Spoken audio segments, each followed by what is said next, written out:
দাদু সাবধান, বাক্সের মুখ খুলতে বাধ্য করবেন না, তাহলে ভিতরের সব কিছু প্রকাশ করে দেব।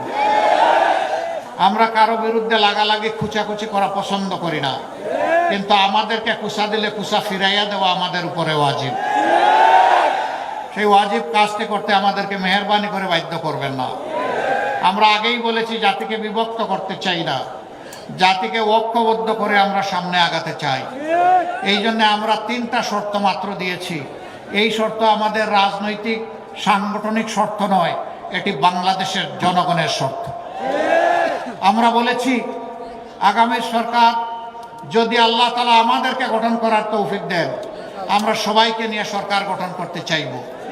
তবে যারা 3টা শর্ত মানবেন, সরকার গঠন তারা অংশগ্রহণ করবেন। নাম্বার 1, নিজে দুর্নীতি করবেন না, আর বগলের নিচে কোনো দুর্নীতিবাজকে আশ্রয় দেবেন না।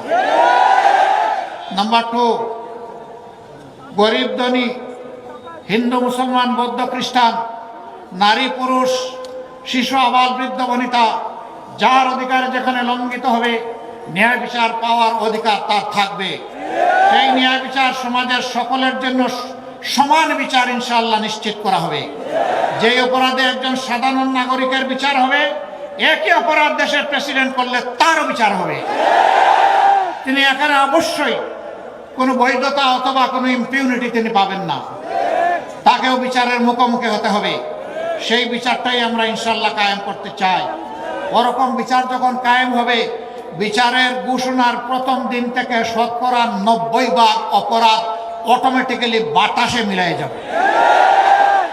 বাকি দুর্বৃত্ত যারা থাকবে, তাদেরকে সংশোধনের জন্য প্রথমে পদক্ষেপ নেওয়া হবে। সংশোধন না হলে আইনের আওতায় সমান অস্ত্র দিয়ে তাদের বিচার করা হবে। এখানে কারোর জন্য সোনার তলোয়ার আর কারোর জন্য ইস্পাতের তলোয়ার হবে না। বিচারের তলোয়ার সকলের জন্য সমান হবে। আমি গলা কাটার কথা বলছি না, আমি বলছি ন্যায়ের কথা, ইনসাফের কথা, ইনসাফপূর্ণ শাসনের কথা।